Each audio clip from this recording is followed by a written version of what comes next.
lee ya, anọ m na Mbaise na. So ana m into housing and estates and things and things. So we chọrọ ịzụ ụlọ, like ịnị dịrị ụlọ na enwere m very cheap and reliable house, like ile nke a na 25, a na-ewepụ enwe ọbụla 25 last isi ka ikwe ọnụ 3000.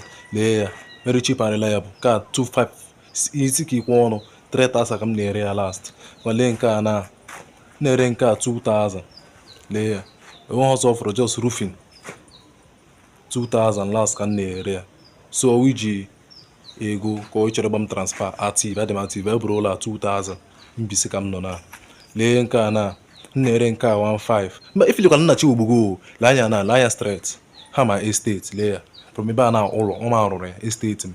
So ọ chọrọ ịzụ this one, ịbịa were nke a na kasị ka m ga-enye gị ka